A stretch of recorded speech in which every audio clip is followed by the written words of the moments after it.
আসসালামু আলাইকুম। আজকে আমি আপনাদের সাথে কিছু ইস্যু নিয়ে কথা বলার জন্য, যেগুলো আসলে এই দীর্ঘদিন ধরে আমাদেরকে শুনতে হচ্ছে। তো এই ইস্যুগুলো নিয়ে আজকে কথা বলবো। যদি এই মুহূর্তে লাইভে কোনো ভিউয়ার্স নেই, বাট এটা ভিডিও হিসেবেও থাকবে, সেই জন্য আমি বলে যাচ্ছি। এটা আমি মনে করতেছি যে অ্যাটলিস্ট যেটা আমি বুঝি সেটা আসলে এই মুহূর্তে শেয়ার করা উচিত। কারণ হচ্ছে এই যে আমাদের দেশের যে একটা সিচুয়েশন বর্তমানে, একটা ছাত্র জনতা একটা রেভুলেশনের মাধ্যমে আমরা একটা স্বৈরাচারী সরকারের পতন ঘটাতে সক্ষম হয়েছি। এবং আমরা মনে করি যে ভূখণ্ড যদিও স্বাধীন হয়েছিল 1971 সালে, যে দলের নেতৃত্বে এই স্বাধীনতাটা এসেছিল সেই দলের হাতেই আমাদের স্বাধীনতা আবার চলে গিয়েছিল। সেই দলের কার্যক্রমের কারণেই আমরা আমাদের স্বাধীনতা হারিয়েছিলাম। এবং মুক্তিযুদ্ধের নেতৃত্ব দানকারী ওই দলকে বিদায় করেই আমরা আবার আমাদের স্বাধীনতাকে পুনরুদ্ধার করেছি। তো যে অবস্থাটা এখন আছে, যে কোনো রেভুলেশনের পরে এরকম রেভুলেশন যেটা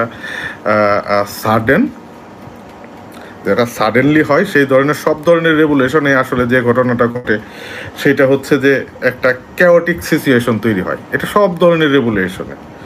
আমরা যদি দেখি ইরানের ইসলামিক রেভুলেশন, একই ঘটনা ঘটেছিল। আমরা যদি দেখি ইজিপ্টের রেভুলেশন, সিমিলিয়ার সর্টস অফ জিনিস ঘটেছে। আমরা যদি দেখি তিউনিশিয়ার রেভুলেশন, সিমিলিয়ার সর্টস অফ ঘটনা ঘটেছে। সব ধরনের রেভুলেশনে এই ধরনের একটা ভ্যাকুয়াম ক্রিয়েট হয়। এবং বাংলাদেশের এই রেভুলেশনটা পার্টিকুলারলি ইউনিক এই সেন্সে যে পুলিশ বাহিনী উপরে মানুষের অনেক রাগ ক্ষোভ থাকার কারণে তাদের উপরে ছাত্র জনতা আক্রমণ করেছিল তাদের ক্ষোভ থেকে। কারণ কয়েকশো ছাত্র এবং জনতাকে এই আন্দোলনে, অল্প কয়েকদিনের আন্দোলনে হত্যা করে হয়েছিল। সেই জন্য পুলিশের উপর মানুষের, ছাত্র জনতার ক্ষোভটা অনেক বেশি ছিল। বেশি থাকার কারণেই আপনারা জানেন যে অলমোস্ট কোনো থানায় কোনো পুলিশ ছিল না। কারণ আপনারা জানেন আইন শৃঙ্খলা রক্ষা করার জন্য দায়িত্বপ্রাপ্ত পার্টি হচ্ছে যে পুলিশ। তারা যদি রাস্তায় না থাকে তখন বিভিন্ন সুযোগ সন্ধানী মানুষ কী করে, এই ভ্যাকুয়ামের বা শূন্যস্থানের একটা সুযোগ নেওয়ার চেষ্টা করে। এবং এর বাইরে যেটা আছে যে একটা দল দীর্ঘ 15-16 বছর ছিল এবং তারা অনেক অত্যাচার নির্যাতন করেছে বিভিন্ন লেভেলের অপোজিশনের উপর, সাধারণ মানুষের উপর। তো এই যে অপোজিশন যেসব দল আছে, তাদের যে নেতাকর্মীরা আছে, তাদের যে ক্ষোভ ছিল, সেই ক্ষোভের কারণেও কিন্তু বিভিন্ন জায়গায় বিভিন্ন আওয়ামী লীগ নেতা, বিভিন্ন মন্ত্রী, এমপি, ইভেন মাশরাফির বাড়িতেও অ্যাটাক হয়েছে। তো এবং এর বাইরে আছে আরও কিছু ব্যাপার আছে, যে এই যে আমাদের সংখ্যালঘু, তাদের কারো বাড়িতেও অ্যাটাক হয়েছে। তো এখন পর্যন্ত আমি যদিও কোনো সংখ্যালঘু মানে সিভিলিয়ান কোনো সংখ্যালঘুর কারোর এই মুহূর্তে আমি জানি না, যে যারা রাজনীতির বাইরে ছিল, যারা পুলিশের বাইরে ছিল, যারা হয়তো কোনো দলের নেতাকর্মী ছিল না, তাদের উপরে তাদের কারো মারা যাওয়ার ঘটনা আমি এখন পর্যন্ত আমি শুনি নাই, বা নিউজে ওইভাবে আমি দেখি নাই। হয়ে থাকতে পারে, বাট আমি দেখি নাই। এটা একটা ভালো দিক। বাট আক্রমণ হয়েছে বিভিন্ন মন্দিরেও নাকি আক্রমণ হয়েছে। তো সেটা আসলে এই ভ্যাকুয়ামের কারণে। এবং আমার মনে হয়েছে যে এই ভ্যাকুয়ামের কারণে এবং এই রেভুলেশনকে কলঙ্কিত করার জন্যও কেউ করে থাকতে পারে। করেছে আমি বলবো না, করে থাকতে পারে। সেটা কেন করে থাকতে পারে সেটা নিয়ে আমি একটু পরে আমি কথা বলবো। তো মুক্তিযুদ্ধের চেতনা কোন চেতনা নিয়ে এই মুক্তিযুদ্ধটা হয়েছিল? তো এই চেতনাটা বিচ্ছিন্নভাবে হয়তো বঙ্গবন্ধু বলেছেন। বঙ্গবন্ধু যখন উনি অনেক বক্তৃতা দিয়েছেন সেই জায়গায় এসে থাকতে পারে, বিভিন্ন নেতার কথায় এসে থাকতে পারে, মানুষের হয়তো বলা হয় নাই বা মানুষের আকাঙ্ক্ষা ছিল সেটাও হতে পারে, অব্যক্ত আকাঙ্ক্ষা সেটাও হতে পারে। কিন্তু যেটা আমরা মুক্তিযুদ্ধের পরে আমরা যে সংবিধানটা পেলাম, এই সংবিধানটা মুক্তিযুদ্ধের নেতৃত্ব দানকারী আওয়ামী লীগ সরকার তখন ক্ষমতায়, মুক্তিযুদ্ধের নেতৃত্ব দানকারী বঙ্গবন্ধু শেখ মুজিবুর রহমান তখন ক্ষমতায়, আমাদের যে যারা মুজিবনগর সরকারের ছিলেন তাজউদ্দিন আহমেদ সহ আওয়ামী লীগের সবাই তখন ক্ষমতায়, এবং তারা আমাদের জন্য একটা সংবিধান রচনা করেছেন যে তারা কি চান, এই স্বাধীন দেশটা তারা কি চান। এবং এর বাইরেও এই সংবিধানের প্রস্তাবনা যেটা 1972 সালের আই থিঙ্ক নভেম্বর মাসে 4 নভেম্বর অর সামথিং যেটা গ্রহণ করা হয়, সেইটার মধ্যে যে প্রস্তাবনা আছে সেই জায়গার মধ্যে কিন্তু বলা আছে অনেকগুলো কথা যেগুলো আমি পড়ে শোনাবো। এই সংবিধানটাই হচ্ছে মুক্তিযুদ্ধের কেন আওয়ামী লীগ এবং দেশের আপামর জনসাধারণ মুক্তিযুদ্ধ করেছিল, আমাদের বঙ্গবন্ধু শেখ মুজিবুর রহমান কী চাইতেন, আওয়ামী লীগ কী চাইতেন, সেইটাই এই সংবিধানে লেখা আছে। তো আমি মনে করি এইটার যে মূলনীতি এটাই হচ্ছে মুক্তিযুদ্ধের চেতনা। এটার মধ্যে ডিটেলসে সরকার ব্যবস্থা কীরকম হবে, প্রেসিডেন্ট শাসিত হবে, প্রধানমন্ত্রী শাসিত হবে, এবং বিভিন্ন পোস্ট, প্রধান বিচারপতি, অ্যাটর্নি জেনারেল, সবগুলো ডিফাইন করা হয়েছে। এবং গণতন্ত্রের কথা বলা হয়েছে, আইনের শাসনের কথা বলা হয়েছে, মানবাধিকারের কথা বলা হয়েছে। এই যে এই সংবিধানটাই হচ্ছে মুক্তিযুদ্ধের চেতনা, স্বপ্নের লিখিত দলিল। সেই দলিলটা নিয়েই আমি কথা বলবো। এবং এই আওয়ামী লীগ বা যত আওয়ামী লীগের যত নেতাকর্মী আছেন তারা সবসময় বলেন যে মুক্তিযুদ্ধের চেতনা বাস্তবায়ন ওনারা করতেছেন, মুক্তিযুদ্ধের চেতনা ওনাদের আদর্শ, মুক্তিযুদ্ধের চেতনায় উদ্বুদ্ধ হয়েই ওনারা সব কিছু করছেন। তো এইটাই হচ্ছে সেই সংবিধানটা আমি কয়েকটা পেজ অনলি প্রিন্ট করেছি, কারণ এই কয়েকটা পেজের মধ্যে দেখা যাবে যে অলমোস্ট প্রত্যেকটা ওয়ার্ডে ওনারা এই চেতনাকে ভুলিত করেছেন, এই চেতনাকে অপমান করেছেন, এই চেতনার বিপরীতে গিয়ে ওনারা কাজ করেছেন। তো আমি প্রস্তাবনা দিয়ে শুরু করি। এই প্রস্তাবনা পড়লেই আপনারা বুঝতে পারবেন যে এই যে মুক্তিযুদ্ধের চেতনা ছিল এর বিপরীতে যা করা যায় আওয়ামী লীগের প্রত্যেকটা নেতাকর্মী তাই করেছেন। আমি আসি প্রথমে প্রস্তাবনাতে, প্রথম পৃষ্ঠাতে প্রস্তাবনা। তো এই জায়গায় লিখে আছে, আমি কোট করতেছি, আমরা বাংলাদেশের জনগণ 1971 খ্রিস্টাব্দের মার্চ মাসের 26 তারিখ স্বাধীনতা ঘোষণা করিয়া জাতীয় মুক্তির জন্য ঐতিহাসিক সংগ্রামের মাধ্যমে স্বাধীন ও সার্বভৌম গণপ্রজাতন্ত্রী বাংলাদেশ প্রতিষ্ঠা করিয়াছি। আমরা অঙ্গীকার করিতেছি যে যে সকল মহান আদর্শ আমাদের বীর জনগণকে জাতীয় মুক্তি সংগ্রামে আত্মনিয়োগ ও বীর শহীদ দিগকে প্রাণ উৎসর্গ করিতে উদ্বুদ্ধ করিয়াছিল, তথা জাতীয়তাবাদ, সমাজতন্ত্র, গণতন্ত্র ও ধর্মনিরপেক্ষতার সেই সকল আদর্শ এই সংবিধানের মূলনীতি হইবে। আমরা আরও অঙ্গীকার করিতেছি যে আমাদের রাষ্ট্রের অন্যতম মূল লক্ষ্য হইবে গণতান্ত্রিক পদ্ধতিতে এমন এক শোষণমুক্ত সমাজতান্ত্রিক সমাজের প্রতিষ্ঠা, যেখানে সকল নাগরিকের আইনের শাসন, মৌলিক মানবাধিকার, রাজনৈতিক, অর্থনৈতিক ও সামাজিক সাম্য, স্বাধীনতা ও সুবিচার সুনিশ্চিত হইবে। তো দেখেন কত সুন্দর কথা। এই সুন্দর কথার মধ্যে কি হবে, জাতীয়তাবাদ, সমাজতন্ত্র, গণতন্ত্র, ধর্মনিরপেক্ষতা সেই সকল আদর্শ এই সংবিধানের মূলনীতি হইবে। তাইলে মূলনীতিগুলো কি? জাতীয়তাবাদ, সমাজতন্ত্র, গণতন্ত্র, ধর্মনিরপেক্ষতা সেই সকল আদর্শ এই সংবিধানের মূলনীতি হইবে। এখন জাতীয়তাবাদ আমরা বুঝি, সমাজতন্ত্রটা সেইটা হচ্ছে, আমি যতটুকু বুঝি, এইটা হচ্ছে বৈষম্যহীন, কোনো ধরনের বৈষম্য এই জায়গায় থাকবে না।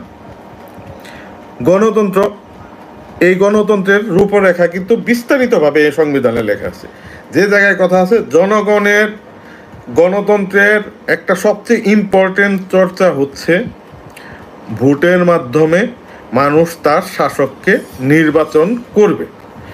তো এই যে গণতন্ত্র, ভোটের মাধ্যমে মানুষ তার শাসককে নির্বাচন করবে, এটা গণতন্ত্রের একটা প্রধানতম ইম্পর্টেন্ট একটা এলিমেন্ট। তো এই যে স্বাধীনতার নেতৃত্ব দানকারী দল আওয়ামী লীগ 2009 থেকে যে এই 2024 সাল পর্যন্ত ক্ষমতায় ছিল, এর মধ্যে তারা প্রথম যে ক্ষমতায় আসছিল সেনাশাসিত সরকারের নির্বাচনের মাধ্যমে, অনলি সেই নির্বাচনটা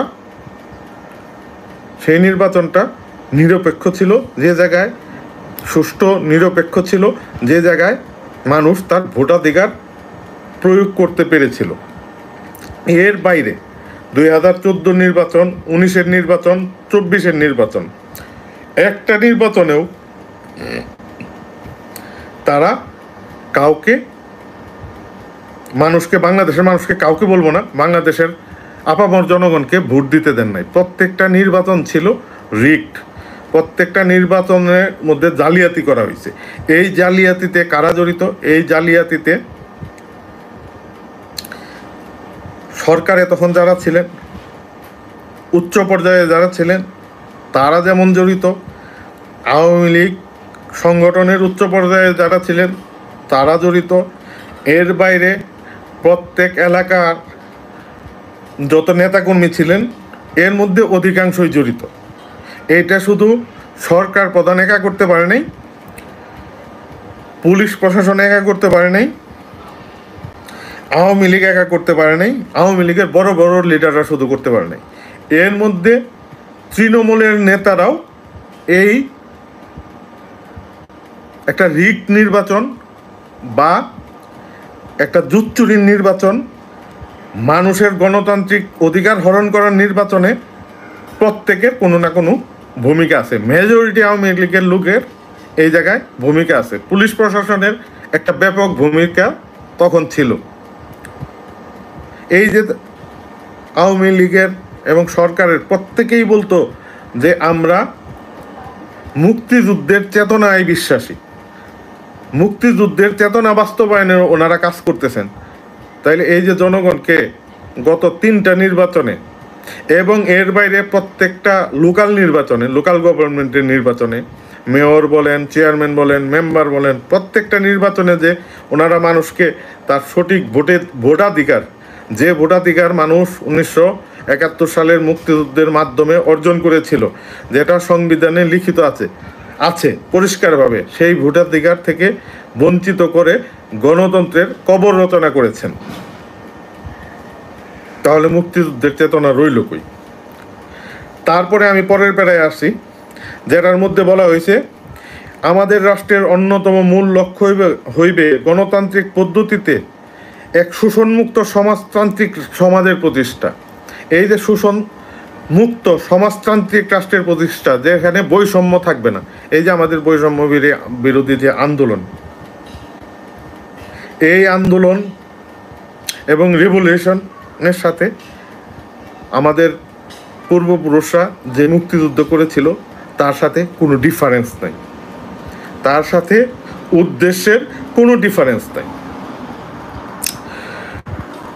যেখানে সকল নাগরিকের জন্য আইনের শাসন, মৌলিক মানবাধিকার, রাজনৈতিক, অর্থনৈতিক, সামাজিক সাম্য, স্বাধীনতা ও সুবিচার নিশ্চিত হইবে। কত সুন্দর কথা! এইগুলোই তো হচ্ছে মুক্তিযুদ্ধের চেতনা।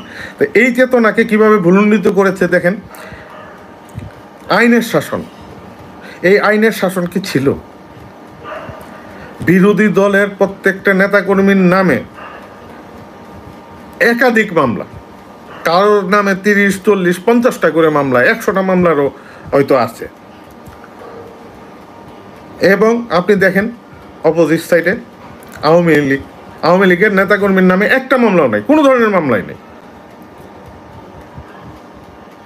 এবং আপনারা জানেন বিনা বিচারে মানুষকে গুম করা, খুনে পড়ে আসতেছি, গুম করা কতজনকে গুম করে রেখেছিল, কেউ জানে না যে তারা কোথায় আছে। এই যে ব্যারিস্টার ব্রিগেডিয়ার আজমি সাহেব, ব্যারিস্টার আরমান সাহেব, তারপরে ইউপিডিএফ এর এক সদস্য মাইকেল, তারপরে দু একদিন আগে মুক্তি পেল আতিকুর রহমান নামের ছাত্র দলের একজন। এরকম 400 থেকে 500 লোক আছে যাদেরকে গুম করা হয়েছে, কাউকে হয়তো খুনও করে ফেলা হয়েছে। কোনো ধরনের ডিউ প্রসেসের মধ্যে না গিয়ে 8 বছর 10 বছর করে একজন লোককে কাউকে না জানিয়ে গুম করে রাখা, যে জায়গায় তার পরিবারও জানে না, কোনো প্রকাশ্য আদালতে কোনো বিচার হয় নাই, তাদের বিচারের অধিকারকে ভূলণ্ডিত করে তার পরিবারকে অমানসিক, আমি বলবো যে এই ধরনের মরে গেলে মানুষ, কেউ যদি মরে যায় হয়তো 1 মাস 2 মাস 6 মাস 1 বছর পর্যন্ত মানুষ তার জন্য কান্নাকাটি করে, মন খারাপ থাকে, বা 2 বছর পর্যন্তই থাকে, তারপর মানুষ তার স্বাভাবিক জীবনে ফিরে যায়। কিন্তু গুমের শিকার একটা পরিবার, যদিও আমার পরিবারের কেউ গুম হয় না এই পর্যন্ত, বাট আমি উপলব্ধি করতে পারি, তাদের বিভিন্ন সময় তাদের কথা শুনেছি, তাদের পরিবারের লোকদের ইন্টারভিউ দেখেছি।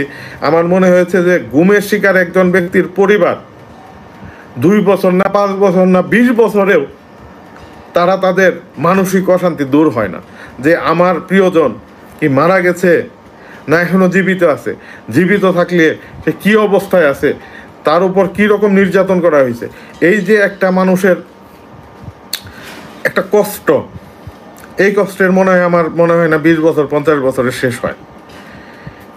ওনাদেরকে কাউকে 8 বছর, কাউকে 7 বছর, কাউকে 5 বছর, কাউকে 2 মাস করে, কাউকে না জানিয়ে আটকে রাখা হয়েছিল। এই সরকারের পতনের পরে ডিজিএফআই, হয়তো ডিজিএফআই এর কাছেই ছিল, এখন পর্যন্ত প্রুফ নাই, বাট সব জায়গায় নিউজে আসতেছে যে ডিজিএফআই এর আয়নাঘর নামক এক গুমখানা থেকে তাদেরকে উদ্ধার করা হয়েছে। এর আগেও বিএনপির সালাউদ্দিন সাহেবকে এবং অনেককেই গুম করা হয়েছে এবং তাদের পাওয়া গেছে ইন্ডিয়াতে। তারা কিছুই মনে করতে পারে না, হয়তো তাদেরকে ভয় দেখানো হয়েছে, অথবা এমন কোনো ড্রাগ ইউজ করা হয়েছে, অথবা এমনভাবে নির্যাতন করা হয়েছে যে তারা ভুলে গেছে যে আসলে কি ঘটেছিল। যাই কিছু হোক না কেন, এটা তো সংবিধানের মানবাধিকারের লঙ্ঘন, আইনের শাসনের লঙ্ঘন, এবং মানবাধিকার আইনের শাসন প্রতিষ্ঠিত করতে হবে বলে আমাদের যে সংবিধানে লেখা, তাহলে এই সংবিধানের লঙ্ঘন। এবং আমি মনে করি এই সংবিধানই হচ্ছে মুক্তিযুদ্ধের লিখিত মূল চেতনা। তো এই চেতনাটা ভূলণ্ডিত করলো কে? আওয়ামী লীগ এবং বঙ্গবন্ধু শেখ মুজিবুর রহমানের কন্যা শেখ হাসিনা এবং তাদের যারা সাপোর্টার, তাদের যারা দলীয় নেতাকর্মী, সবাই এই মুক্তিযুদ্ধের চেতনা, এই সংবিধানকে ভূলণ্ডিত করলো। এই সংবিধানকে তারা এক পয়সার দামও দিল না। তাইলে এই যে গুম করলো, এর মধ্যে মৌলিক মানবাধিকারও যেমন ক্ষুণ্ণ হয়েছে, আইনের শাসনও ক্ষুণ্ণ হয়েছে। এর বাইরে ব্যক্তিগত স্বাধীনতা এবং সুবিচার, এই দুইটাই কিন্তু এই জায়গায় ভূলণ্ডিত হয়েছে, অমান্য করা হয়েছে। এর বাইরে হচ্ছে অর্থনৈতিক ও সামাজিক সাম্য। আমরা জানি যে অর্থনৈতিক এবং সামাজিক সাম্য আসলে নাই, কোনো জায়গায় পরিপূর্ণভাবে কোনো রাষ্ট্রেই নাই। বাট বিরোধী দলের কেউ, আমার মনে হয় না, যে খুব ক্ষুদ্র অংশ 2-1 পেয়ে থাকতে পারে, বাট তারা হয়তো দলীয় উচ্চ পর্যায়ের কেউ না, কেউ জানে না। এর বাইরে কোনো সরকারি কাজ, সরকারি কন্ট্রাক্ট, এইগুলো আমার মনে হয় না বিরোধী দলের কেউ পেয়েছে। সব সরকারি দলের লোকজনকে দেওয়া হয়েছে। তাইলে এই যে সামাজিক, অর্থনৈতিক ও সামাজিক সাম্য, এই সাম্যটা ভূলণ্ডিত হয়েছে। তাই এই জায়গায় যতগুলো ওয়ার্ড পড়লাম, আইনের শাসন, মৌলিক মানবাধিকার এবং রাজনীতিক, বিরোধী দলকে কি রাজনীতি করতে দেওয়া হয়েছে? তাদের একটা মিছিল মিটিং করতে দেওয়া হয়নি। মিছিল মিটিং করতে গেলে এই জায়গায় পুলিশ লেলিয়ে দেওয়া হয়েছে। মিছিল মিটিং করতে গেলে তাদের অনুমতি দেওয়া হয় নাই। এটা নাকি এই বাংলাদেশে গণতান্ত্রিক রাষ্ট্রে একটা বিরোধী দল কোনো একটা প্রোগ্রাম করতে গেলে তাদের যদি পুলিশি অনুমতি নিয়ে করতে হয়, এই যে আমাদের বৈষম্য বিরোধী আন্দোলন চললো, এটা যদি পুলিশি অনুমোদন নিয়ে করতে হইতো, এটা কি হইতো? এই পুলিশি অনুমোদন নিয়ে করতে হওয়ার কারণে বিএনপি বড় ধরনের কোনো সভা সমাবেশ করতে পারে নাই। সেই জায়গায় আক্রমণ করা হয়েছে, তাদেরকেই মারা হয়েছে, আবার তাদেরকেই মামলার আসামি করা হয়েছে। তাইলে রাজনীতিও তো কাউকে করতে দেওয়া হয়নি। বিভিন্নভাবে শত শত হাজার হাজার নেতাকর্মীকে বিভিন্ন আজগবি সব মামলায় আসামি করে গ্রেপ্তার করে হয় থানায় রেখে দেওয়া হয়েছে, জেলখানায় রাখা হয়েছে, নাইলে কোর্ট আর বাড়ির মধ্যে দৌড়াদৌড়ি করতে হয়েছে প্রত্যেককে। তাইলে এই যে রাজনৈতিক অধিকার, এই রাজনৈতিক অধিকারটাও তো কাউকে দেওয়া হয় নাই। যদি দেওয়া হইতো, যদি রাজনৈতিক অধিকার দেওয়া হইতো তাইলে এবং সুষ্ঠু ভোটের ব্যবস্থা হইতো, তাইলে শান্তিপূর্ণ উপায়ে ক্ষমতার পালাবদল হইতো। না দেওয়ার কারণেই কিন্তু ক্ষমতার পালাবদল এইরকম একটা অভ্যুত্থানের মাধ্যমে সংগঠিত হয়েছে, এবং যেখানে বঙ্গবন্ধুর কন্যা শেখ মুজিবুর রহমানের কন্যা শেখ হাসিনাকে 1 ঘন্টার মধ্যে পালিয়ে যেতে হয়েছে। এবং সবসময় যেটা বিরোধী দল বলতো যে ভারতের দালাল ইন্ডিয়া যা, তাকে কিন্তু ইন্ডিয়াতেই যেতে হয়েছে। এবং ইন্টারেস্টিংলি এখন অন্য কোনো রাষ্ট্রই যুক্তরাজ্যে উনি যাওয়ার জন্য চেষ্টা করছেন, যুক্তরাজ্যে বলে দিয়েছেন না, যুক্তরাষ্ট্রেও হয়তো চেষ্টা করেছেন, বলে দিয়েছেন যে না, ওই জায়গায়ও যাওয়ার অনুমতি এখনো দেয় নাই, ওনার হয়তো ইন্ডিয়াতেই থাকতে হবে। তো এই পর্যন্ত কথা বললাম যে কিভাবে মুক্তিযুদ্ধের চেতনার কথা বলে মুক্তিযুদ্ধের অর্জন যে সংবিধান আমাদের, সেই সংবিধানকে ওনারা আসলে 2 পয়সার মূল্য দেয় নাই, এবং এর প্রত্যেকটি ইম্পর্টেন্ট কথার বিরুদ্ধে গিয়েই ওনারা কিন্তু তাদের রাষ্ট্র পরিচালনা করছেন। ওনারা কিন্তু ওনাদের রাজনীতি নামক একটা অনাচার করেছেন। আমি বলবো অনাচার, যার সন্ত্রাসটা বললাম না সেটা আমি আসতেছি। তারপরে আমি যদি এইটার প্রথম পৃষ্ঠার কথা, আমি আরেকটা ইম্পর্টেন্ট পৃষ্ঠার কথা, আরো অনেক কথা আছে এরপরে, এইটাই না গিয়ে রাষ্ট্র পরিচালনার মূলনীতি নিয়ে তো কথা বললামই, এর বাইরে একটা লাইন আছে, যে লাইনটা হচ্ছে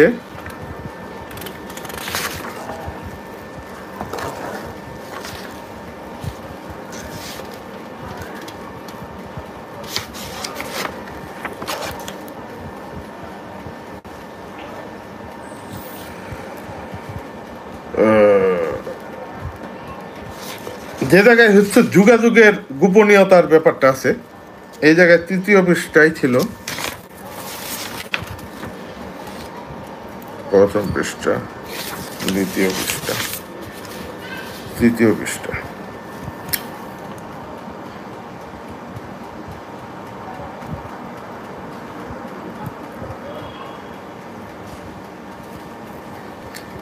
যে জায়গায় কথাটা ছিল আমি এই মুহূর্তে খুঁজে পাচ্ছি না।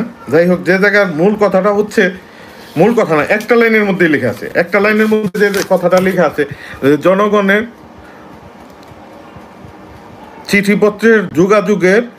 চিঠিপত্র বা অন্যান্য যোগাযোগের গোপনীয়তা রক্ষা করতে হবে। চিঠিপত্র ও অন্যান্য যোগাযোগের গোপনীয়তা রক্ষা করতে হবে, এইটা কিন্তু আমাদের সংবিধানে লেখা আছে। সেটা কি করা হয়েছে? আপনারা জানেন যে কিছুদিন আগ পর্যন্ত পুলিশ, যেটা সংবিধানে লেখা আছে, পরিষ্কারভাবে সংবিধানে লেখা আছে, সেইটা কিছুদিন আগে, আমাদের তো এখন হোয়াটসঅ্যাপ, ফেসবুক একটা ইম্পর্টেন্ট যোগাযোগ, এবং সংবিধানে লেখা আছে অন্যান্য মাধ্যমে যোগাযোগের গোপনীয়তা, অন্যান্য উপায়ে যোগাযোগের গোপনীয়তা রক্ষা করতে হবে। বাট কি হলো, কিছুদিন আগ পর্যন্ত আমাদের পুলিশ বাহিনী দিয়ে বিভিন্ন কোনো একটা আন্দোলন হলেই এর আগে পরে প্রত্যেকের মোবাইলের এই ফেসবুকে কি যোগাযোগ, কি পোস্টিং, এবং প্লাস হচ্ছে যে হোয়াটসঅ্যাপে কী লেখা হইলো, এইগুলা দেখে তারা কাউকে বিনা বিচার মানে গ্রেপ্তার করতো, কাউকে নিয়ে থানায় রেখে দিত, অথবা জেল হাজতে কোনো একটা গায়েবী মামলায় তাদেরকে পাঠিয়ে দিত। এটা তো শুধু পুলিশ করতো না। একটা ইম্পর্টেন্ট জিনিস, এই সরকারের পতনের পরে এই প্রধানমন্ত্রীর জন্য ন্যাশনাল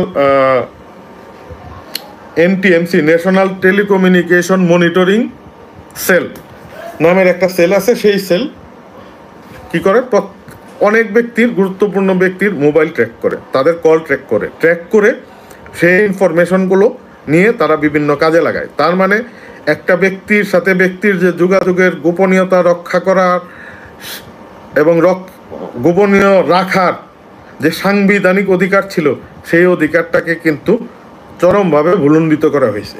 এবং এর মধ্যে শুধু পুলিশ না, সাবেক প্রধানমন্ত্রী নিজে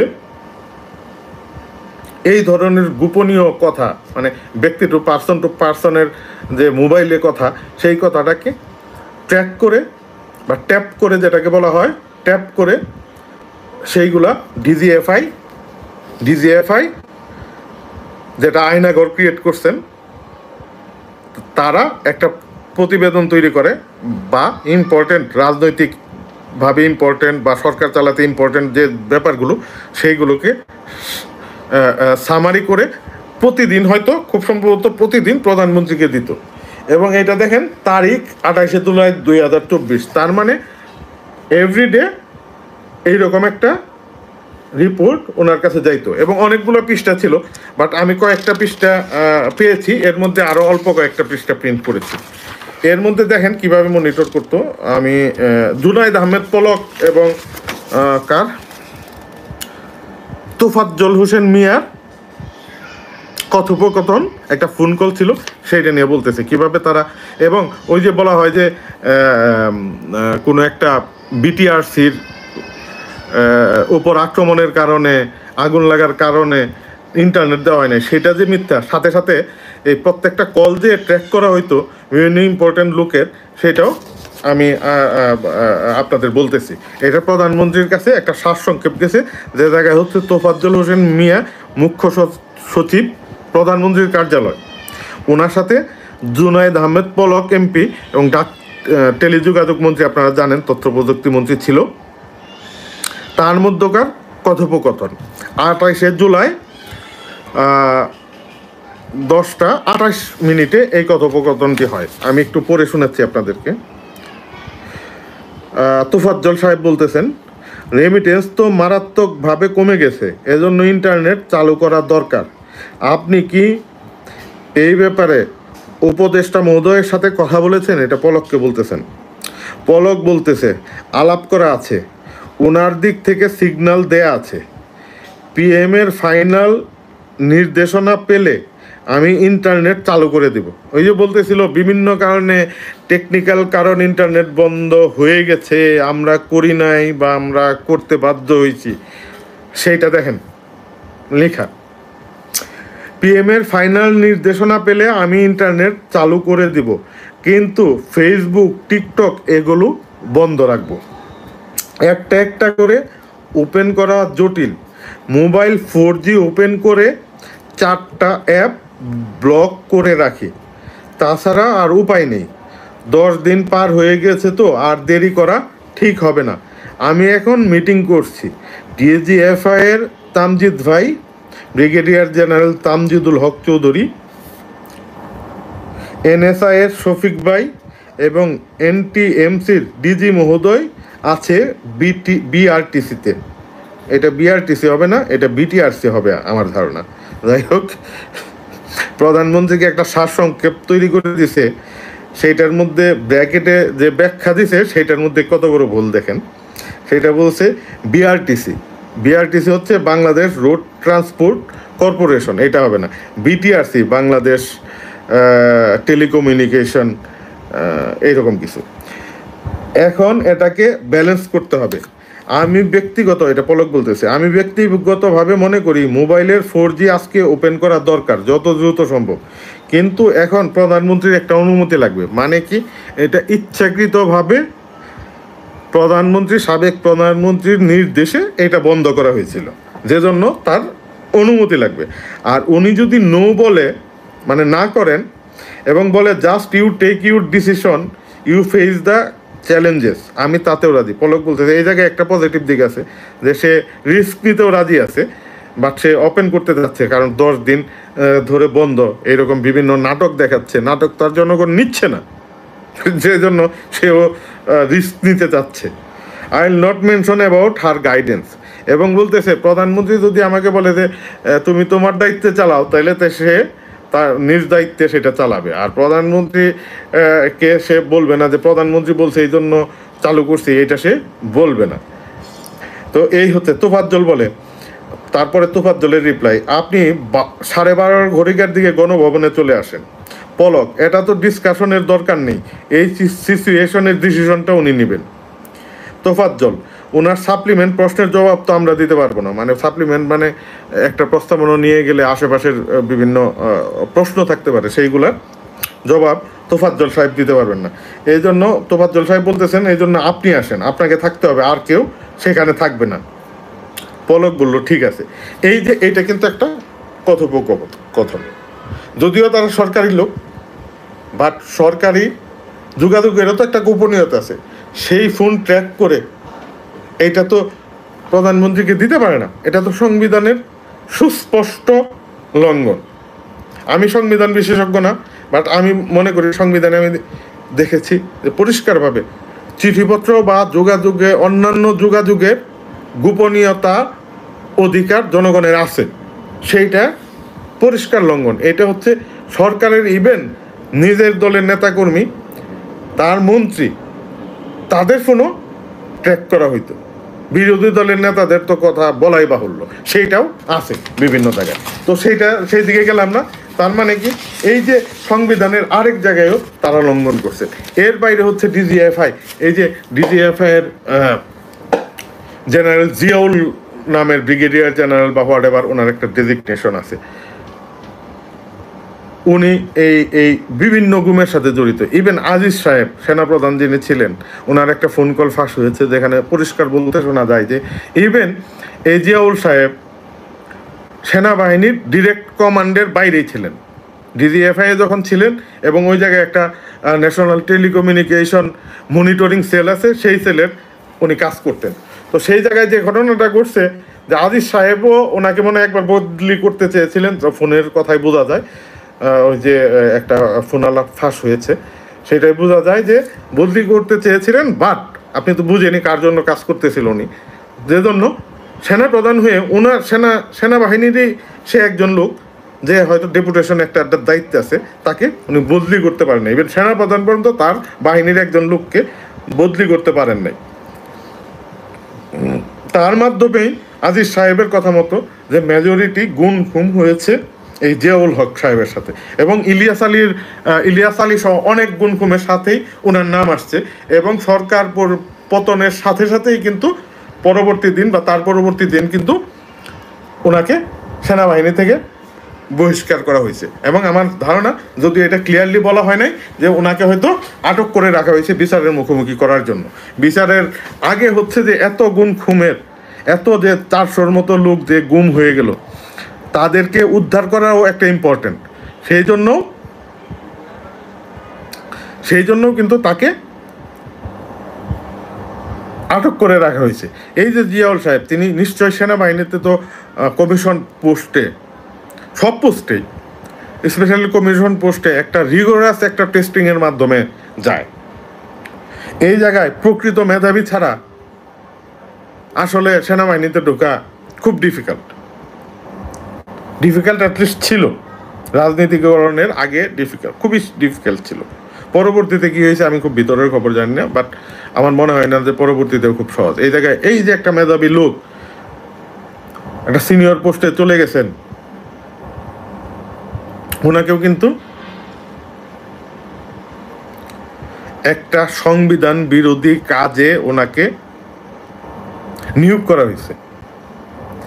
এবং মানুষ যেমন লোভে পড়ে একটা অন্যায় করে ফেলে, উনিও হয়তো কোনো লোভে পড়ে গেছিল, ক্ষমতার লোভ বা দুর্নীতির লোভ বা কিছু একটা।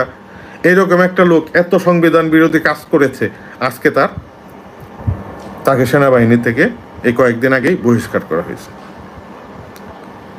তো শুধু জিয়াউল সাহেব না, জিয়াউল সাহেবের মতো অনেক লোককে বিভিন্ন অন্যায় অপরাধ করানো হয়েছে লুবিয়ে। তারা হয়তো তাদের ব্যক্তিগত স্বার্থ চরিতার্থ করার জন্য সেনাবাহিনীর, পুলিশ বাহিনীর এবং বিভিন্ন মন্ত্রণালয়ের, শুধু সেনাবাহিনী পুলিশ বাহিনী না, সরকারি চাকরি যারা করেন তাদের অনেকেই বিভিন্ন লোভে পড়ে তারা অন্যায় সংগঠন করেছেন। ডিজিএফআই সেনাবাহিনীর একজন উচ্চপদস্থ কর্মকর্তা, উনিও লোভে পড়ে সরকারের পাতা ফাঁদে পা দিয়ে সংবিধান বিরোধী, মানবতা বিরোধী কাজ করেছেন। এই যে ক্রিমিনালাইজেশন সেনাবাহিনীর, এটা তো শুধু একটা এক্সাম্পল এই মুহূর্তে আমি জানি, বাট আরও কত জায়গায় উনি কত সেনাবাহিনীর লোক বা বিভিন্ন বাহিনীর লোককে যে ক্রিমিনাল বানিয়েছেন, স্পেশালি পুলিশ বাহিনী, র্যাব বাহিনীর কতজনকে যে উনি ক্রিমিনাল বানিয়েছেন তার তো হিসাব নাই, আপনারা জানেনই। এই যে নারায়ণগঞ্জের 7 খুন মামলা, এইটা হইতো না যদি না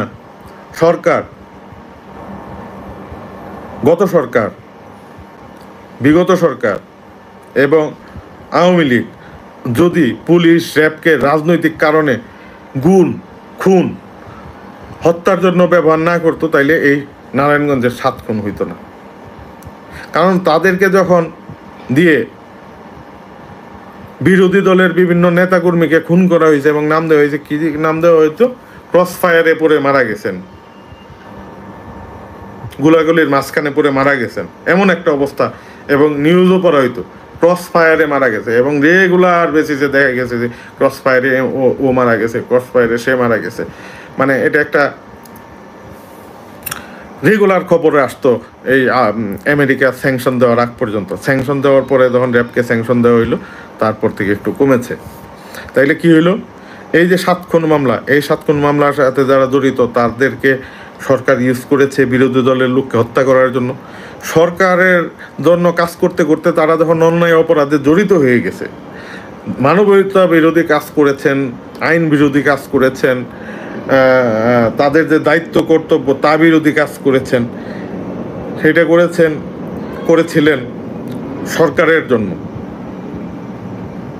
যখন তাদের কাছে অফার আসছে যে এই 7 জনকে মেরে ফেললে এত কোটি টাকা দেওয়া হবে, তখন কিন্তু তারা চিন্তা করছেন সরকারের জন্য আমরা এত অপরাধ করতেছি, আমরা নিজের জন্য একটা করি না কেন। সেই ব্যক্তিগত লোভেই তখন তারা এই খুনটা সংগঠিত করেছেন। এবং এইভাবে পুলিশ সহ প্রত্যেকটা আইন শৃঙ্খলা বাহিনীকে অন্যায় করতে এবং ওইসব বাহিনীর মধ্যে বিভিন্ন বড় বড় ক্রিমিনাল ক্রিয়েট করেছেন, যারা বিভিন্ন ক্রিমিনাল অ্যাক্টিভিটিজের সাথে জড়িত। সরকারের স্বার্থে, রাষ্ট্রীয় স্বার্থে না, মেইনলি সরকারের স্বার্থে অথবা ব্যক্তির স্বার্থে তারা বিভিন্ন ক্রিমিনাল অ্যাক্টিভিটির সাথে জড়িত হয়ে গেছিল। যে কারণে দেখবেন আপনারা প্রত্যেকটা নির্বাচনের আগে ওবায়দুল সাহেব বলতেন যে আমরা যদি ক্ষমতায় আসতে না পারি, মানে ওনারা যদি, আওয়ামী লীগ যদি ক্ষমতায় আসতে না পারে, লক্ষ লক্ষ লোককে হত্যা করা হবে, বিরোধী দল হত্যা করবে। কেন করবে? কারণ হচ্ছে ওনারা এমন অত্যাচার নির্যাতন করছেন, এমন বিভিন্ন জায়গায় এমন ক্রিমিনাল তৈরি করছেন যে ক্ষমতা চলে গেলে তাদেরকে বিপদে পড়তে হবে। এবং এটা অত্যন্ত সুপরিকল্পিতভাবে করা হয়েছে। যেহেতু বিরোধী দল দমন পীড়নের সাথে, হত্যা নির্যাতনের সাথে প্রত্যেককে জড়িয়ে ফেলছেন, বিভিন্ন অন্যায় অপরাধের সাথে প্রত্যেককে জড়িয়ে ফেলছেন, মানে হচ্ছে যে তুমি যদি আমাকে সাপোর্ট না দাও তোমারও বিপদ হবে। এইভাবেই কিন্তু টোটাল জিনিসটাকে ওনারা, টোটাল রাষ্ট্র ব্যবস্থাটাকে ওনারা ক্রিমিনালাইজ করছেন, যাতে আমি যদি পড়ি তাইলে তুমিও বিপদে পড়বা। এটা সরকারি কর্মচারী হোক, পুলিশ হোক, বা ডিজিএফআই এর মতো জিয়াউল সাহেবের মতো লোক হোক, বা হারুন সাহেবের মতো লোক হোক, যে আমি বললে তোমরা বিপদে পড়বা। এই সব মিলিয়ে একটা ক্রিমিনাল ব্যবস্থা তৈরি করছিলেন, যে ক্রিমিনাল ব্যবস্থায় যে আমি বললে তুমিও পড়বা, তার মানে আমাকে তুমি ফেলবা না। যারা ক্রিমিনাল কাজ করে এই সরকারকে সুবিধা দিয়েছে এবং নিজেরা সুবিধা নিয়েছে, তারা সবাই মিলে একাট্টা হয়ে গেছিল। এবং ইন্টারেস্টিং একটা জিনিস আছে, আমি নারায়ণগঞ্জে যাওয়া আসার সময় দেখতাম যে নারায়ণগঞ্জের মধ্যে বিডিআর একটা ক্যাম্প তৈরি করা হয়েছে, এখনো ক্যাম্পটা আছে। এটা হচ্ছে সাইনবোর্ড থেকে চাষারা যাওয়ার মিডলের দিকে যাওয়ার সময় হাতের ডানে পড়ে। তো আমি দেখি নারায়ণগঞ্জের আশেপাশে তো কোনো সীমানা নাই, কোনো রাষ্ট্রীয় সীমানা নাই, সেইখানে কেন বিডিআরের একটা ক্যাম্প করা হইলো? এটা করার একমাত্র কারণ হচ্ছে, আমি যতটুকু বুঝেছি, যে এদেরকে আসলে সীমান্ত পহরায় ইউজ করবে না। সীমান্ত পহরায় ইউজ করলে যেসব মানে জেলার সাথে সীমান্ত আছে সেই জায়গায় ক্যাম্প থাকতে পারতো, বা ভিতরের দিকে যেটা কি বলে ঘাঁটি থাকতে পারতো, বিডিআরের ঘাঁটি বা বিজিবির ঘাঁটি, এখন নতুন নাম হয়েছে বিজিবির ঘাঁটি, সেটা থাকতে পারতো। কিন্তু এই বিজিবির ঘাঁটি কই? নারায়ণগঞ্জের সাথে অন্য কোনো রাষ্ট্রের কোনো সীমানা নাই, এবং 100 কিলোমিটারের মধ্যেও আমার ধারণা নাই। তাহলে এই জায়গায় কেন বিডিআর? এই জায়গায় বিডিআর রাখা হয়েছিল শুধু বিরোধী দলকে দমন পীড়ন করার জন্য, বিরোধী দলের আন্দোলন যাতে না করতে পারে, পুলিশ যদি না পারতে তাদেরকে লাগিয়ে দিবে। সেই জন্য এই নারায়ণগঞ্জের এই ঘাঁটিটা আমাদের টাকা ইউজ করে, আমাদের গণতন্ত্রকে হরণ করে, আমাদের টাকা দিয়ে আমাদের বিরুদ্ধে কাজ করানোর জন্যই এই জায়গার মধ্যে বিজিবির ঘাঁটিটা করে রাখা হয়েছে। চিন্তা করেন আপনারা, জাস্ট এটা চিন্তা করেন কতটুকু ক্রিমিনাল মেন্টালিটি থাকলে এই কাজগুলা করতে পারে। তো গেল এই পর্যন্ত যে ক্রিমিনালাইজেশন অফ ডিফারেন্ট বডিজ, রাষ্ট্রীয় বিভিন্ন সংস্থাকে টোটালি ক্রিমিনালাইজ করে ফেলছিলেন, এবং এমনভাবে ক্রিমিনালাইজ করছিলেন যে বলতেন যে আমি মরলে তুমিও মরবা, সো তুমি বাঁচার জন্য হইলেও আমাকে বাঁচাও। এইভাবেই উনি এমন একটা ব্যবস্থা তৈরি করেছিলেন যাতে কেউ তাকে ফেলতে না পারে। বাট যারা একটু বিচক্ষণ তারা জানেন যে কোনো কিছুই চিরস্থায়ী না। এত যে ব্যবস্থা করলেন, তারপরেও কিন্তু উনি ক্ষমতায় থাকতে পারলেন না। এটা যখন বিভিন্ন সময় আলাপ হইতো আমার পরিচিত জনদের সাথে, যে এই সরকারের পতন কিভাবে হবে, সবারই তো পতন হয়, এটার কিভাবে হবে বলে জানি না কিভাবে হবে। কিন্তু সুদানের একটা এক্সাম্পল দিতাম। সুদানে বশির সাহেবের কে যখন রেভলিউশনের মাধ্যমে, বশির সাহেব মনে 20-30 বছর বা 40 বছর ক্ষমতায় ছিলেন, ওনাকে যখন ক্ষমতার থেকে কি বলেন, ক্ষমতার থেকে টেনে নামান, সেই আন্দোলনটা ছিল ডাক্তারদের আন্দোলন। ডাক্তারদের আন্দোলনের ফলশ্রুতিতেই বশিরের ক্ষমতা চলে গিয়েছিল। তা আমি বলেছিলাম কে করবে এখনো জানি না, কিন্তু নিশ্চিতভাবেই হবে। দেখেন এটা হয়ে গেল, ছাত্রদের একটা আন্দোলন। এবং আমি বিশ্বাস করি, আমার কাছে স্পেসিফিক তথ্য নাই, বাট আমি নিশ্চিত আমি যতটুকু বুঝি, যে এই সময় যে কোর্ট থেকে রায় আসলো যে ওই কি বলে সরকারের যে প্রজ্ঞাপন ছিল যে কোনো কোটা থাকবে না, তখন দিল যে এই যে গ্যাজেট, সরকারি গ্যাজেট, এটাকে অবৈধ ঘোষণা করলো। আমার তো ধারণা এটা সাবেক প্রধানমন্ত্রীর সরাসরি নির্দেশে এটা করা হয়েছে। উনি ওই বিভিন্ন গোষ্ঠীকে কিছু কোটা দিতে চাচ্ছিলেন, যেহেতু উনি নিজেই বলছেন আমি ঘোষা করে বাদ দিয়ে দিছি। যখন তার কাছের লোকেরা এসে বলছে যে না এই জায়গায় কোটাগুলো দেন, তখন উনি চিন্তা করছেন এটাকে কিভাবে আনা যায়। তখন উনি পিছন থেকে ক্রীড়ানকের ভূমিকায় অবতীর্ণ হয়ে, এটা হচ্ছে আমার ধারণা, ক্রীড়ানকের ভূমিকায় অবতীর্ণ হয়ে কোর্টের মাধ্যমে উনি নিয়ে আসতেন যে এটা হইলে একটা আন্দোলন হবে, আন্দোলন হয়ে গেলে আমরা তাদের দাবি মাইনে নিয়ে একটা সংস্কারের যেহেতু দাবি ছিল, একটা সংস্কার করে তাদের 10-15% আমরা দিয়ে দিব। বিভিন্ন গোষ্ঠীকে।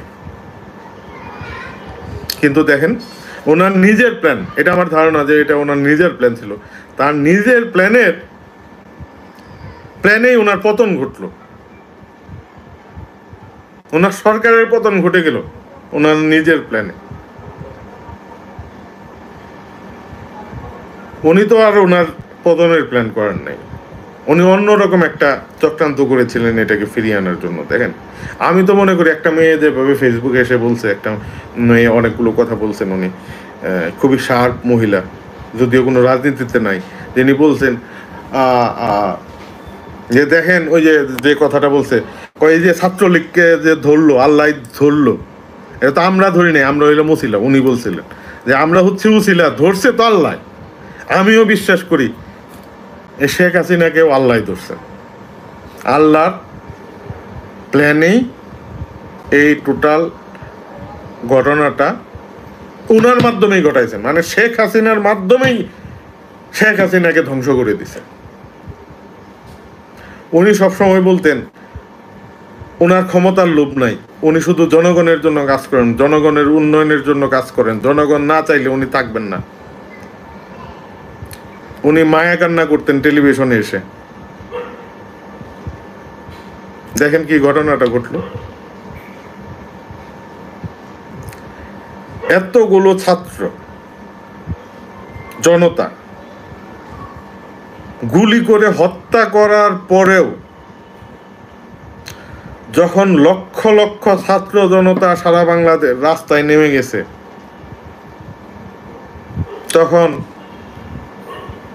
তখন পর্যন্ত উনি কিন্তু ক্ষমতায় ছাড়বেন না।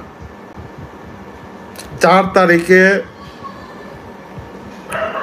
100 উপরে মানুষ, 109 জন মোস্ট প্রবাবলি 109 জন মানুষ নিহত হয়েছে একদিনে। 109 জন মানুষ মারা গেছে একদিনে। 5 তারিখে লং মার্চ ছিল, সেই লং মার্চের সময় উনি সকালবেলা 10টা সাড়ে 10টার দিকে 3 বাহিনীর প্রধান, বিভিন্ন বাহিনীর প্রধান, পুলিশ বাহিনীর প্রধান দেখে নিয়ে গিয়ে বলছেন শক্ত হাতে এটা দমন করার জন্য, কঠোর হওয়ার জন্য। 4 তারিখে মারা গেল 109 জন মানুষ, এর আগে মারা গেছে আরো 300 ছাত্র জনতা। 4 তারিখে মারা গেল 109 জন ছাত্র জনতা এবং পুলিশ। এরপরে উনি বলতেছেন আরো কঠোর হওয়ার জন্য, আরো যত রক্ত লাগে কোনো ক্ষমতা ছাড়বেন না। এবং উনি বলতেন মায়া কান্না দেখাইছেন, বিভিন্ন সময় বলছেন আমার ক্ষমতা লাগবে না। দেখেন ক্ষমতা উনি ছাড়বেন না কোনোভাবে, প্রয়োজনে হাজার হাজার মানুষ, 10,000 মানুষ মেরে ফেলতে উনি রাজি আছেন, তারপরেও উনি ক্ষমতা ছাড়বেন না। আবার বলতেন যে আমি আমার দেশের মানুষকে ভালোবাসি।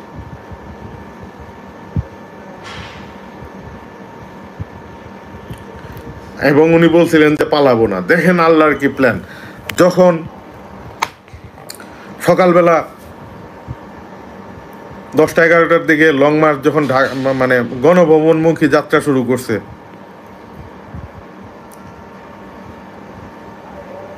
তখন পর্যন্ত উনি ক্ষমতা ছাড়বেন না। যখন সেনা মানে বিভিন্ন বাহিনীর পক্ষ থেকে বলা হয়েছে যে আমরা আর পারতেছি না, আর আমাদের হাতে সময় নেই, হয়তো 40-45 মিনিটের মধ্যেই জনগণ চলে আসবে, সেনাবাহিনী গুলি চালাবে না সাধারণ মানুষের, ছাত্র জনতার উপর, এবং আপনার কাছে 40-45 মিনিট সময় আছে। আসলে এই 40-45 মিনিট সময়টা কিন্তু খুব ইন্টারেস্টিং। এত একটা সময় এখন তার বেছে নিতে হবে দুইটা, হয় উনি দেশে থাকবেন অথবা উনি দেশে থাকবেন না। যদি দেশে না থাকেন তাহলে তার নেতাকর্মী, যাদেরকে উনি আগের দিন পর্যন্ত আরাফাত সাহেবকে দিয়ে, নানক সাহেবকে দিয়ে বলালেন যে আমরা ক্ষমতা মানে আমাদের ধৈর্যের শেষ বিন্দুতে চলে আসছি, আমরা আর কিছু সহ্য করব না। 109 জন মারার পরে সহ্য করবে না। আপনি বুঝেন কয়শোর জন্য প্রিপারেশন ছিল তাদের, ওনার কয়শোর জন্য প্রিপারেশন ছিল, কয় হাজারের জন্য প্রিপারেশন ছিল। 100 মারা যাওয়ার পরে বললে যে আমরা কিন্তু সহ্য করব না। তো দেখেন আল্লাহর কি হিসাব, এই যে নেতাকর্মীদেরকে উনি দাঁড় করালেন, এই যে নেতাকর্মীদেরকে দিয়ে বিভিন্ন সুযোগ দিয়ে উনি বিভিন্ন অন্যায় অপরাধ করতে উৎসাহিত করছেন। প্রত্যেকটা ডিপার্টমেন্টকে, ডিফারেন্ট ডিপার্টমেন্টকে, সরকারের বিভিন্ন অর্গানকে উনি অন্যায় অপরাধ করতে সুযোগ দিছেন, যাতে সবাই অন্যায় করে একটা বিপদে থাকে যে আমি পড়লে, আমি যদি ক্ষমতায় না থাকতে পারি তোমারও সমস্যা হবে, তুমিও বিপদে পড়বে। এইভাবে সবাইকে অন্যায় করার সুযোগ দিছেন, অপরাধ করার সুযোগ দিছেন বা অপরাধ করিয়েছেন, যাতে ওনার ক্ষমতা ছাড়তে না হয়। এইরকমই ছিল ওনার প্ল্যানটা। এবং দেখেন এই যে উনি বলতেন যে নেতাকর্মী, এইরকম আওয়ামী লীগের অনেক ত্যাগী নেতাকর্মী আছে, অনেক ত্যাগী, এবং সব দলের চেয়ে বাংলাদেশে বেশি ছিল ত্যাগী নেতাকর্মী, আমি ধারণা করি এখনও আছে। এই ত্যাগী নেতাকর্মীদেরকে উনি চরম বিপদে ফেলে কিন্তু ওনাকে পালাইতে হয়েছে। এবং ইন্টারেস্টিং ব্যাপার দেখেন, ওই 45 মিনিট সময়ের মধ্যে সে কিন্তু গু ধরতে পারত যে না, আমি যাব না, আমার নেতাকর্মী কেউ, আমার অ্যাটলিস্ট আমার মন্ত্রী পরিষদের সবাইকে সহ আমাকে বিদেশে যেতে দিতে হবে, কারণ তাদের জীবন হুমকির সম্মুখীন আছে। এই গু উনি ধরতে পারতেন যদি হয়তো 2-3 দিন সময় থাকতো, যে 3 দিনের মধ্যে ক্ষমতা ছাড়তে হবে, তাইলে হয়তো এই নাটকটা উনি করতেন। উনি তো অনেক নাটক করেন। আওয়ামী লীগের আপনারা যারা লিডার আছেন, নেতাকর্মী আছেন, আপনারাও জানেন, এবং বাংলাদেশের মানুষ তো বাকিরা জানে কত মেকি কান্না করছেন উনি। কিন্তু আল্লাহর কি প্ল্যান, তাকে সবার সামনে বেইজ্জতি করার জন্য, সবার সামনে অপমান করার জন্য উনি পেলেন সময় 45 মিনিটস। নাটক করার আর সময় নেই ওনার। তারপরেও যদি নেতাকর্মীর প্রতি বা তার অ্যাটলিস্ট মন্ত্রী পরিষদের প্রতি, যারা ওনাকে আপন বোনের চেয়ে, আপন মার চেয়ে বেশি জানেন, আপন অনেক নেতাকর্মী আছেন নিজের মা বাবাকে যতটুকু সম্মান না করেন, ওনারকে তার চেয়ে বেশি সম্মান করেন, ওনার একটা নির্দেশ তার চেয়ে বেশি মানতেন, আমি জানি এটা করতেন। তাদের জন্য কিন্তু উনি হয়তো 2-1টা ফোন দিছেন, 2-1জনকে, লিডারকে, হয়তো ওবায়দুল সাহেবকে ফোন দিচ্ছেন, এটা আস্তে আস্তে বেরোবে। 2-3টা ফোন তো দিতেই পারেন, ওইটা দিয়ে যে একটা কথা থাকবে যে আমি তো কিছু করতে পারলাম না, তোমাকে আমার যেতে হচ্ছে, আমি যাচ্ছি। বাট উনি কিন্তু বসে পড়েন নাই, না আমার জীবন গেলে যাক, প্রয়োজনে আমি সুইসাইড করবো, কিন্তু আমার মন্ত্রী পরিষদ ছাড়া আমি যাব না, আমার মন্ত্রী পরিষদকে অ্যাটলিস্ট আমার সাথে যেতে দিতে হবে। এইটাও কিন্তু বলেন নাই। এই নাটকটা করার সুযোগ আল্লাহ তাকে দেয় নাই, কারণ হচ্ছে ওনার আছে 45 মিনিট। এখন তুমি তোমার জীবনকে পছন্দ করো না, তোমার জন্য যারা জীবন উৎসর্গ করতে রাজি সেই সব নেতাকর্মীর জন্য তুমি কিছু করবা। উনি কিন্তু ওনার কিন্তু জীবনের শেষ পর্যায়ে 75-এর মতো 76-এর মতো বয়স।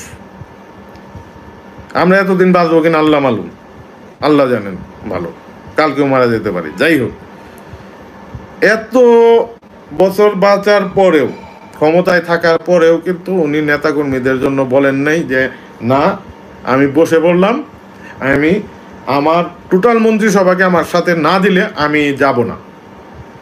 যদি টোটাল মন্ত্রিসভাকে আমার সাথে বিমানে করে যেতে দেওয়া হয়, অ্যাটলিস্ট সব নেতাকর্মী তো দেশের থেকে নেওয়া সম্ভব না, অ্যাটলিস্ট আমার মন্ত্রী পরিষদের সবাইকে আমার সাথে যেতে দিতে হবে। আমি তখনই পদত্যাগ করবো, এর আগে আমি করব না। এই নাটকটা অনেস্টলি এটা করতো। এই নাটকটা করার সুযোগ আল্লাহ তাকে এমন সময় দিছে, এই নাটকটা করার সুযোগ আল্লাহ তাকে দেয় নাই। আমি ধারণা করি 2-3-5টা ফোন দিছেন এই সময়ের মধ্যে, যে আমি তো কিছু করতে পারতেছি না, দিছেন কিনা জানি না, অ্যাটলিস্ট নাটক করার জন্য হইলেও এই কয়টা ফোন অ্যাটলিস্ট দেওয়ার কথা, যে কয়েকজনকে হয়তো কাদের সাহেবকে বা এরকম 2-4জনকে ফোন দিয়ে যে আমার তো সেনাবাহিনী এরকম বলতেছে, এখন তো কোনো উপায় নেই, তোমরা কি বলো। তারা হয়তো বলছেন আপনি যান, আর তো কিছু করার নেই। তো দেখেন আল্লাহ তার পতনটা কিভাবে ঘটাইলো। দেখেন, নাটকটা করার পর্যন্ত সুযোগ দেয়নি, এবং সে যে তার নিজের জীবনকে, তার ক্ষমতাকে বেশি ভালোবাসে, এটা কিন্তু প্রমাণ হয়ে গেছে। এবং একটা কথা অনেকেই বলে, আমি ডিটেলসটা এই মুহূর্তে নামটা আমার মনে নাই, কোনো এক ব্যক্তিকে বলছিলেন উনি বাংলাদেশে আসার আগে, আমি বাংলাদেশে যাব শুধু আমার বাবা মার বিচার করার জন্য, আমার পরিবারের মানুষকে হত্যা করার বিচার করার জন্য। এবং খালেদা জিয়া অনেকবার বলছেন, এই কথাটাই বলছেন। তো আমি আসলে বিশ্বাস করতাম না এতদিন, এখন আমি বিশ্বাস করি।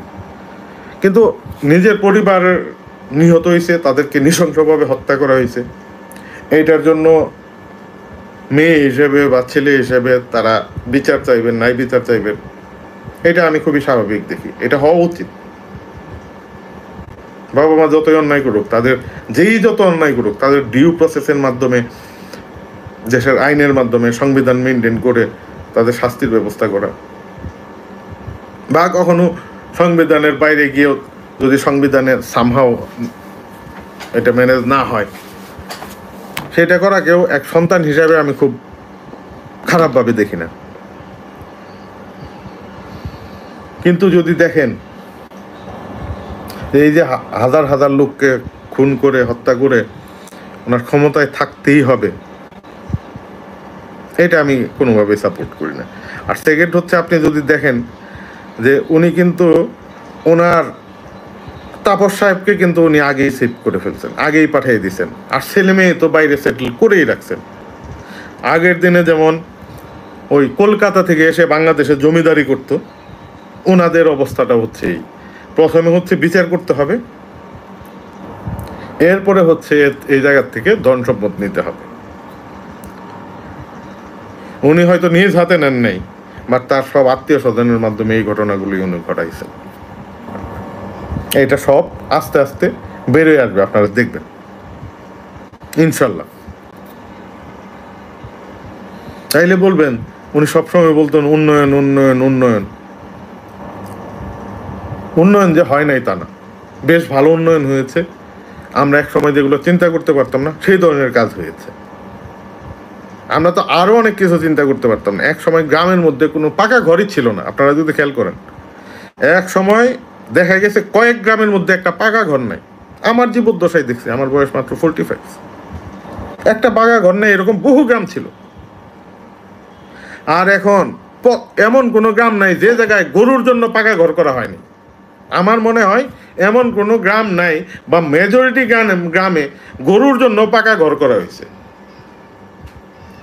তো আপনারা কি মনে করেন এই যে গরুর জন্য পাকা ঘর করা হয়েছে, এইটা গরুর উপকারার্থে করা হয়েছে? এইটা একভাবে দেখলে মনে হয় গরুর ভালোর জন্য করা হয়েছে, আসলে গরুর ভালোর জন্য করা হয়নি। যারা খামার করেছেন তাদের বিনিয়োগ যাতে সুরক্ষিত থাকে, সেই জায়গা থেকে যাতে লাভ আসে, সেই জন্য গরুর ঘর পাকা করা হয়েছে। তো আমাদেরও যে এই যে বিভিন্ন রকম রাস্তাঘাট করে দেওয়া হয়েছে, এইগুলা এক হচ্ছে এর মধ্যে থেকে দুর্নীতি করা যায়, আমাদের ট্যাক্সের টাকাটা একটা কিছু দেখিয়ে নেওয়া যায়। আর সেকেন্ড হচ্ছে মানুষকে তো একটা বুঝ দিয়ে রাখতে হবে। উন্নয়ন পতন আরো আগে ঘটতো যদি এই উন্নয়নগুলা না হইতো। তো কোনো একটা ইনভেস্টমেন্ট বা কোনো একটা লাভ দীর্ঘমেয়াদী পাওয়ার জন্য এই কাজগুলা, উন্নয়নের বাণীগুলা ছুটতেছে। তো এই যে বেগম খালেদা জিয়া যে অভিযোগ করতেন, উনি আসছেন প্রতিশোধ নেওয়ার জন্য, দ্যাটস ট্রু। এবং এটা আমি মনে করি একটা নোবেল কজ। ওনার পিতামাতাকে চরম নৃশংসভাবে হত্যা করা হয়েছে, এবং উনি তাদের বিচার করবেন বা তাদের উপর প্রতিশোধ নেবেন। আমি মনে করি না, আমি মনে করি এটা আমার পিতামাতাকে হত্যা করলে আমিও এটা যে কোনোভাবেই আমি এটার একটা প্রতিকার করার চেষ্টা করতাম। এটা একটা নোবেল কজ, এটা নিয়ে আমার কোনো আপত্তি নেই। কিন্তু আমার মনে হয় এই বিচারটা ওনার প্রধান ছিল।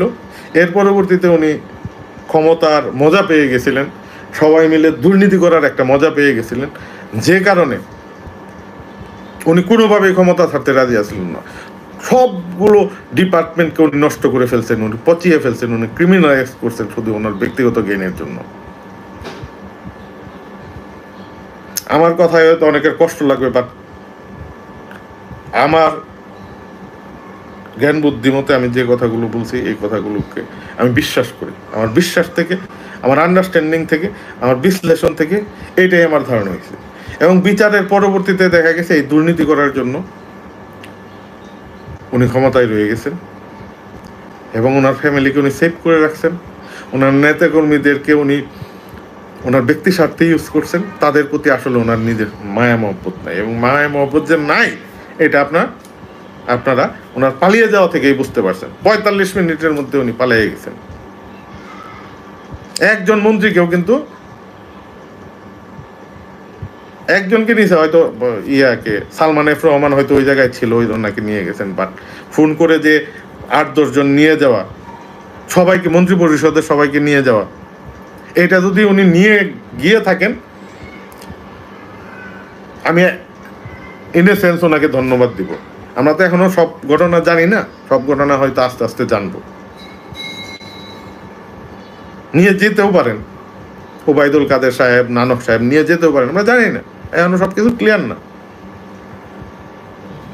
যদি না গিয়ে থাকেন, আমার ধারণা হয়তো নেয় উনি তাড়াতাড়ি পালিয়ে গেছেন। এই 45 মিনিট 50 মিনিট 1 ঘন্টার মধ্যে নিজের জীবনটা নিয়ে পালিয়ে গেছেন, সবাইকে ফেলে রেখে, সবাইকে অন্যায় অপরাধ করে। এই যে হারুন সাহেব বা আরো ওনার জন্য পুলিশে যারা কাজ করছেন, এই যে নানক সাহেব হুমকি দামকি দিলেন, আরাফাত সাহেব হুমকি দামকি দিলেন, ওনারা তো এখন হয় করতে আসেন, নাইলে কোনোভাবে দেশ ছেড়ে চলে গেছে।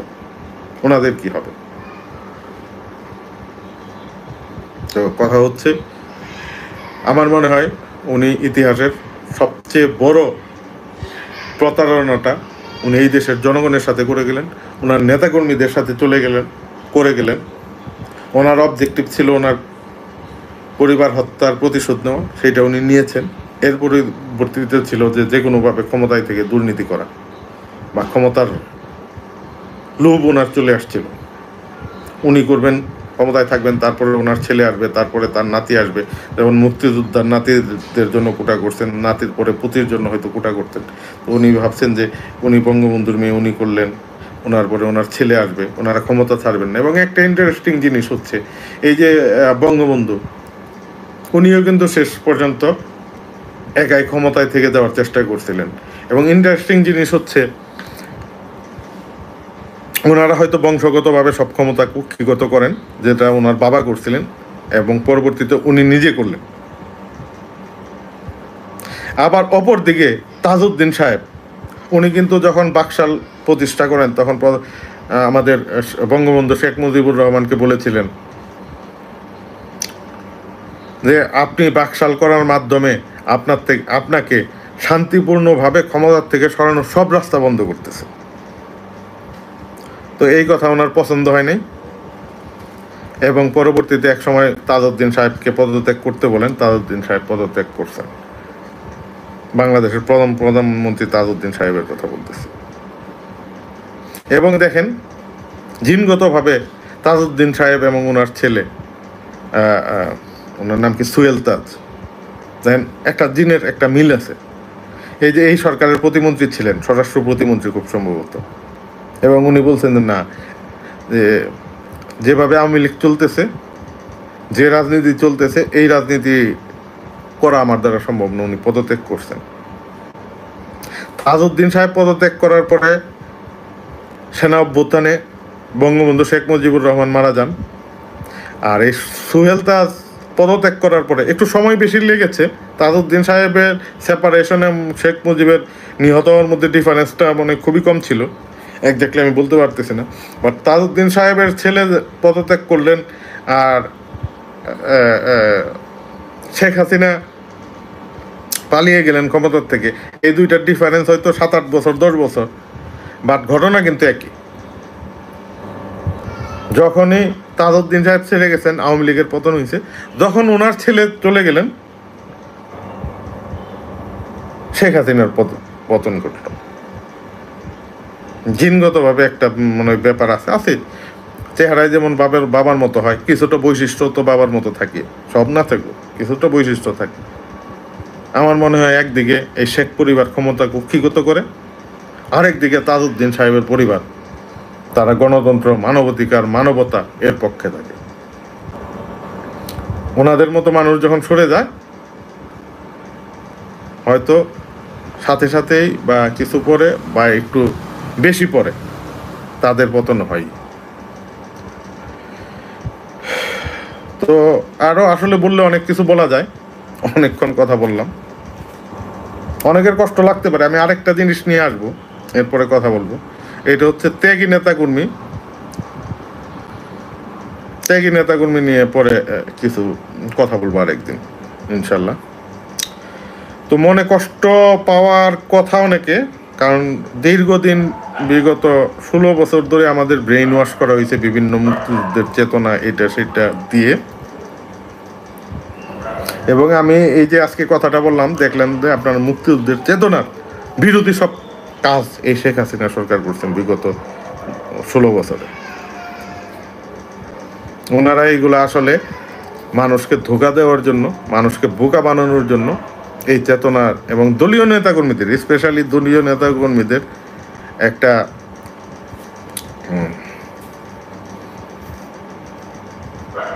একটা স্বপ্নের মধ্যে রেখে কাজ করার জন্য ওনারা এই কথাগুলো বলছে। দেখলেন যে এদের প্রত্যেকটা কর্মকাণ্ড, গত সরকারের প্রত্যেকটা কর্মকাণ্ড এই মুক্তিযুদ্ধের চেতনার বিরোধী ছিল।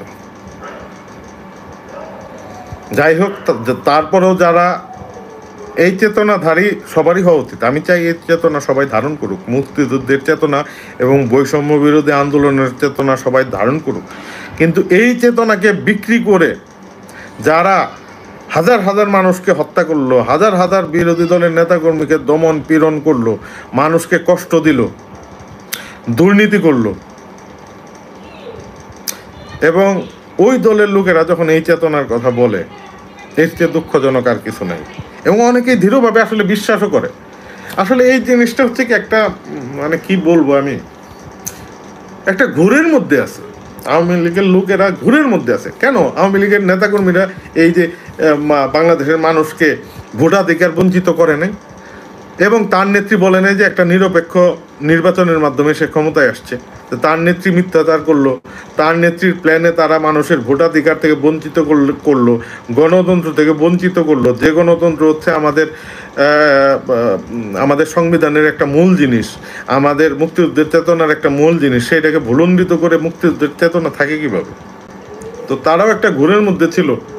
আল্লাহ যাদের তাদেরকে এই ঘুর থেকে মুক্তি দেয়, তারা যাতে সত্যিকারের মুক্তিযুদ্ধের চেতনা ধারণ করে, সত্যিকারের এই বৈষম্য বিরোধী আন্দোলনের চেতনা ধারণ করে এবং সেই অনুযায়ী কাজ করে, তাহলে আমাদের বাংলাদেশ একদিন সত্যি সোনার বাংলা হবে। কিন্তু এই মুক্তিযুদ্ধের চেতনায় ইউজ করে যদি আবার ক্রিমিনালাইজ করে, আবার দলবাজি করে, বিরোধী দলকে দমন নিপীড়ন করে, সংবিধানকে ভুলণ্ডিত করে, সংবিধানকে অমান্য করে,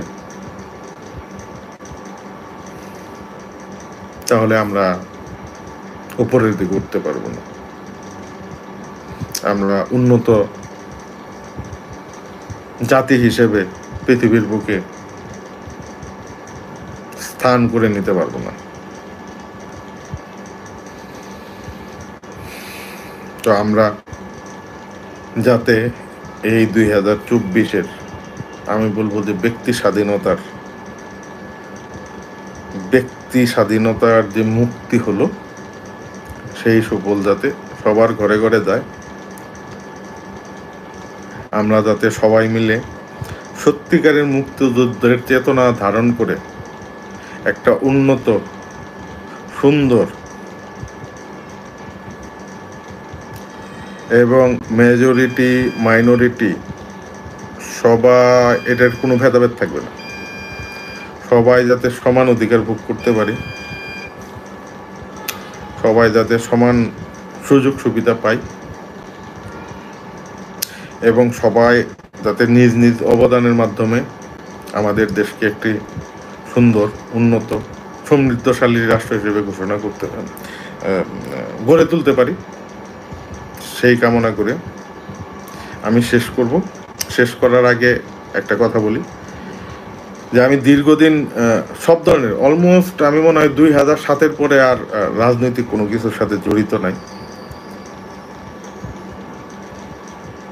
এর আগে ছাত্রলীগের রাজনীতির সাথে জড়িত ছিলাম এক সময়, বাট আমি মনে করি আমি একটা আদর্শ নিয়ে চলি, ব্যক্তি আদর্শ।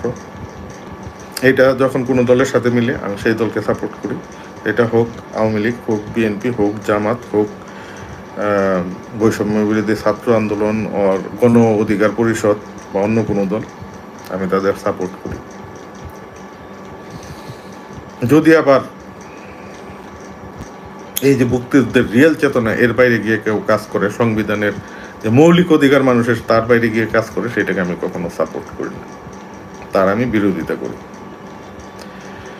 তো দীর্ঘদিন রাজনীতির বাইরে কোনো এক সময় রাজনীতিতে আসতেও পারি, এটা জানি না, দেখা যাক, ভবিষ্যতে বলবে। এখন আমি আমার একটা বিজনেস নিয়ে জড়িত, আর পার্সোনালি যেহেতু আমি ইঞ্জিনিয়ার, এই রাজনীতি, সমাজনীতি, অনেক কিছু নিয়ে, মুক্তিযুদ্ধের চেতনা নিয়ে অনেক কথা বললাম। তো ইঞ্জিনিয়ার হিসেবে তো আমার কিছু করা উচিত দেশ ও জাতির জন্য। তো আমি বেশ কিছু প্রোডাক্ট ডেভেলপ করেছি, কিছু খুবই ইনোভেটিভ, কিছু নট সো ইনোভেটিভ, কিছু কোয়ালিটি ভালো বাট নট হাইটেক, লোটেক, এরকম বিভিন্ন প্রোডাক্ট ডেভেলপ করেছি। তো আমি আশা করি 2-1 দিনের মধ্যে সেই প্রোডাক্টগুলো নিয়ে আমি ছোট একটা লাইভ করব। তো সবাইকে ধন্যবাদ।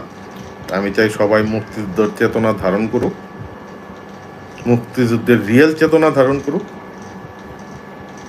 এবং সেই চেতনাকে সাপোর্ট করুক। যখন যে দল এই চেতনার বাইরে গিয়ে কাজ করবে, সেই দলকে যাতে আমরা সাপোর্ট না দিই, তাহলে আমরা একটা সুখী, সমৃদ্ধ, উন্নত বাংলাদেশ গড়ে তুলতে পারবো। তো সবাইকে ধন্যবাদ, থ্যাংক ইউ। আজকের মতো আসি,